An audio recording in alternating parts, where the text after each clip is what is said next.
It's like technology is kind of sneaky, right? It's like 1 minute it's this futuristic idea, and then bam, it's just part of your life. Like AI, Yeah. artificial intelligence, Yeah. it's everywhere. Like, it's already changing how we do like everything from Right. shopping to even like work and stuff. So today we're doing like a deep dive into this whole AI thing. I like it. We're going to look at how it's like in our homes, in our jobs, Okay. and even like shaping what the future is going to be like. And we've got 3 sources that are like super interesting. One is this overview of like how AI has become a thing by Mohammed Arslan. Okay. And then there's this like really personal story about how smart home tech Yeah. is helping older parents, which is really sweet. Oh. And then we've got this like deep dive into AI and connected homes from FutureBridge. I see. So it doesn't matter if you're like super techie Yeah. or just starting to notice AI around. This deep dive is for everyone. I like it. So let's like break it all down together and see what's up. The thing is, AI gets thrown around so much, it Yeah. kind of loses its meaning. You know what I mean? Totally. Like, what is it really? Right. At its heart, it's basically making machines think like we do. Okay. Yeah. But there's a big difference, right? Yeah. Arslan talks about these 2 types, narrow AI and general AI. Okay. Narrow AI is like what we see a lot these days. Hmm. It's focused on doing specific stuff, like Right. suggesting, what to watch on Netflix Hmm. or filtering out spam from your email. Mm-hmm. General AI, though, that's the kind of AI that's like human level smart Oh, wow. about like everything. Yep. Like think HAL 9000 from 2001, A Space Odyssey. Oh, yeah. Thankfully, that's still mostly sci-fi. Oh, good. So, like, when Netflix suggests that cheesy reality show I secretly love, that's narrow AI doing its thing. Totally. It's learning your thing and predicting what you'll like. Yeah. It's all about these algorithms and data. Like, with those personalized suggestions, they use this thing called machine learning, Okay. which is like a part of AI where algorithms learn from data Yeah. to make those predictions. Yeah. So in that case, the algorithm's looking at like Yeah. your viewing history and what you rate and even like what you browse Yeah. to figure out what you'll probably enjoy. It's both cool and a little creepy. All right. How good it is at that. Yeah. Speaking of AI at home, one of the articles we have Yeah. tells this really heartwarming story about the author's parents. Oh, cool. They're in their 80s and they're like total pros with smart home tech. Awesome. They started with an Echo to help their mom with her vision, but it turned into this whole system that made them safer Wow. and more independent. That's fantastic. Pretty amazing. Yeah. And that's like a perfect example of how AI is going from being Yeah. just cool tech to really making a positive difference in people's lives. Totally. That FutureBridge article, it goes deep into... What makes smart homes smart? It's not just about talking to Alexa. It's like AI learns your routines, anticipates what you need, Wow. can even adjust the temperature, lights reminders based on your habits and what you like. It's like having this invisible butler taking care of everything. Makes you wonder, what could AI do in your home, right? Yeah, totally. Like, could it remind you to take your meds? Or even like alert someone if something's off in your routine? Oh, yeah, for sure. And it can even go further, like Yeah. imagine smart homes that provide companionship, especially for people who live alone. That's a great point. Like robot pets that respond to your emotions, or AI that can have real conversations. Wow. That can be huge for fighting loneliness, especially for older folks. Absolutely. That's a really heartwarming thought, but Yeah. I can't help but feel a little, Yeah, creeped out too. I get it. Because like that same FutureBridge article that paints this rosy picture of AI homes, it also talks about the downsides, like cybersecurity. Ooh. They talk about that Mirai botnet attack where hackers Right. took control of tons of these innocent-looking smart home devices, Yeah. like cameras and thermostats, and used them to launch this massive cyber attack Yeah, that shut down like major websites. that was a big one. It's scary to think that more connection means more vulnerability, right? Sure. Like imagine if those parents in the story had been victims of that. Oh, yeah. Their data, their home security, even their safety could have been at risk. It's a tough question, isn't it? Like, Yeah, is the convenience and peace of mind worth the risk? it's a really tough question. And it's one we're going to have to face as AI becomes more and more a part of our lives. But for now, let's switch gears a bit and look at how AI is changing the workplace. Okay. The Arslan article talks about this. Like AI revolution. Right. With automation taking over those repetitive jobs. Yeah. And decisions being made based on data. It's already happening. It is. AI is changing the game for businesses, like everywhere. Totally. And a big part of it is being more efficient, but AI is also about finding those insights from all that data that we might miss. Now, this is where it gets really interesting. The Future Bridge article even mentions AI writing content. Really? Like news articles and social media posts. Wow. That's what we do. I know, right? That's crazy. It's getting really good, too. It is, but I guess it doesn't mean we're out a job, right? Not necessarily. Okay, good. Think of AI as like a super tool to help us work smarter, not harder, you know? Okay. Taking over those boring tasks so we can be more creative and strategic. I like that. So AI is helping us at home and changing how we work. But where does that leave us in like 5-10 years? That's the question, isn't it? Yeah. All three of our sources point to a future that's super smart, connected, and maybe a little, creepy. Yeah, that too. We're talking self-driving cars. Okay. Customer service that actually works. Yeah. And homes that manage their own energy, like, without us even thinking about it. It's like super convenient and a little Black Mirror-ish, right? But before we get ahead of ourselves, let's talk about one of the weirdest and maybe creepiest parts of AI. Okay. That Future Bridge article mentions it. Yeah. Like AI mixed with emotions. Oh, wow. They talk about companies like LG and Sony making robots with personalities, even emotions. It's wild. That's something. Like imagine robot friends that not only do what you say, but react to how you feel. Oh, wow. Or a smart home that senses when you're stressed and adjusts the lights and music. That's crazy. It's amazing, right? Yeah. But like straight out of Black Mirror. I know, right? Could you even imagine trusting a machine with your emotions? That's a good question. Like, what would that even mean? It's a lot to think about. It really is. And don't forget, we're still in the early days of this whole emotionally intelligent AI thing. Companies like LG are making robots with personality. Right.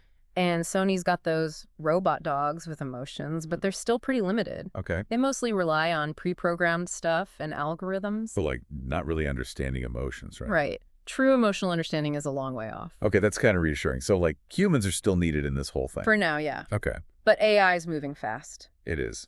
What seems like sci-fi today could be real tomorrow. That's true. So it begs the question, could you trust AI with your emotions? Yeah. What are the good things? And maybe more importantly, what are the risks? It's worth thinking about because this could be our reality sooner than we think. Yeah. Yeah, it's a lot to think about. Yeah. But for now, let's not get too caught up in the future stuff. We've only just started talking about how AI is already impacting our lives, like today. Yeah. And we don't even realize it half the time. It's true. AI is so embedded in everything we use, it's easy to miss its influence.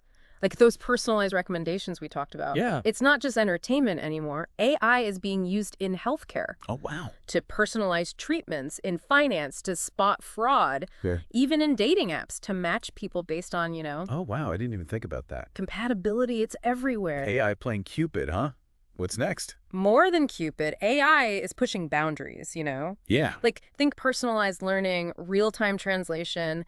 Wow. Even composing music. The possibilities are, like, endless. Amazing how fast it's all happening. It is. It seems like just yesterday we were impressed by those basic voice assistants. And now we're talking AI writing symphonies. Crazy, right? It makes you wonder, like, what does this mean for us regular folks? Yeah. How do we get ready for this AI-powered future? That's the question, right? I think the key is to stay informed. Right. Read about AI, talk about it, experiment with AI tools, you know? The more we understand it, the better we'll be able to handle it. Knowledge is power. Yeah. But I gotta be honest, sometimes I get a little nervous about this whole AI thing. I get it. It's like those sci-fi movies where robots take over. Yeah, yeah. Am I just being paranoid, or is that a real concern? I understand the worry. It's normal to feel uneasy about something. So powerful, so fast-changing. But remember, AI is a tool. Yeah. And any tool can be used for good or bad. Right. So it's not AI itself that's the problem, but but how we use it. Exactly. The challenge is making sure we use it responsibly. Okay. That means talking openly about the risks and the good stuff, Sure. setting rules for how it's developed, and always questioning our assumptions. That makes sense, but how do we make sure those conversations are happening? Yeah. It's easy to feel like we're just passengers when it comes to technology. You're right. It can feel overwhelming. But even small things help. Talk to your friends and family about AI. Okay. Ask questions, share what you're worried about. Even just being aware of what AI can do makes a difference. Okay. That collective awareness can change how we, as a society, shape AI's future. I like that. It makes me feel like we have some control, you know? Well, exactly. Every voice matters. But, okay, back to this whole emotions thing. Yeah. I'm still having trouble wrapping my head around AI having feelings. Mm-hmm. It feels wrong, like crossing a line we shouldn't. I get that feeling. The idea of a machine feeling things can be unsettling. Yeah. But maybe it's also a chance to think about our own emotions differently. Oh, okay. Like, what does it really mean to feel joy or sadness or anger? Right. Could looking at those things through AI actually help us understand ourselves better? So you're saying that even if AI doesn't truly have emotions, Right. it could still help us understand and maybe even manage our own emotions? It's possible. It's not that crazy, actually. There are already apps and devices that use AI to help people manage stress, track their moods, practice mindfulness. Oh, okay. As AI gets better at recognizing and responding to our emotions, it could be a powerful tool for self-awareness and growth. That's a really interesting idea. But we can't forget about the downsides either, Of right? course not. Like, what if AI is used to manipulate us emotionally? Yeah. Or makes decisions based on feelings instead of logic? Those are valid concerns, and that's why we need rules and oversight, especially when AI is involved in things that affect our well-being. It feels like we're walking this fine line. It is a delicate balance. On one hand, AI can make our lives so much better. Yeah. But on the other, there are these huge risks we can't ignore. It's a balance we have to navigate carefully as AI keeps evolving. But I'm hopeful. Okay. If we approach AI with curiosity, a little skepticism, Right. and a commitment to ethics, I think we can use its power for good. I like your optimism. It's a choice, isn't it? It is. We can choose to be afraid of AI, or we can choose to engage with it, shape it, make it work for us, not against us. You got it. It's not about letting technology control us. Right. It's about embracing its potential while being aware of the risks. It's a challenge, but one we can handle, I think. You know, it's amazing to think that our choices, even small ones, can affect the big picture. If we each try to use AI responsibly, Right. demand ethical practices from companies, stay informed, we can steer this whole thing in the right direction. Absolutely. It's a collective responsibility, and everyone's voice matters. That reminds me of something the Arslan article said about AI and work. Yeah. One of the biggest worries is that automation will lead to job losses. Right. But I think it's also a chance to rethink what work even means. I like that reframing. Instead of robots stealing our jobs, we should think about how AI can free us to do more fulfilling work. Exactly. Yeah. AI can handle the boring stuff, leaving us to focus on creativity, problem solving, connecting with people. It's not about replacing us, it's about making us better. That's a much better way to look at it. It's not just about being efficient. Right. It's about evolving as a society, rethinking work, and creating a future where technology serves us. Well said. And that leads us to talking about how AI is already changing different industries. Oh, okay, like? Healthcare, transportation, education. AI is making a difference in big ways and small. Okay, I'm ready to dive in. What's first? Let's start with healthcare. AI has the potential to completely change how we diagnose, treat, and manage diseases. Sounds fascinating. Bring on the AI healthcare revolution. AI healthcare revolution, huh? That sounds cut intense. Right. Where do we even start with that? Well, one of the biggest things is AI helping with diagnoses. Like, imagine algorithms looking at X-rays and MRIs. Okay. And being super accurate, even spotting things doctors might miss. Wow. It's like having another set of eyes, but way better. That's wild. And it's not just images. AI can analyze all sorts of patient data, medical records, genetics, even lifestyle stuff, to find patterns and predict risks. So AI is like sifting through all this info to help us stay healthy. Exactly. It's about catching things early. But AI can also personalize treatments Oh, right. Based on your specific history and all that. So no more one-size-fits-all medicine. Nope. It's tailored to you. That's huge. It is. AI can help doctors get it just right for each patient. Especially for people with chronic conditions, right? Absolutely. Like diabetes or heart disease. Mm-hmm. And don't forget, AI is also helping develop new drugs and therapies. Oh, yeah. Speeding up medical innovation, finding new ways to treat things. But maybe even curing diseases that seemed impossible before. Exactly. The possibilities are pretty amazing. It sounds like it. So AI is changing healthcare in a big way, but what about other areas, like transportation? Well, we talked about self-driving cars. Those are a pretty obvious example. Yeah, huh? But there's a lot going on behind the scenes, too. Right. Like traffic management.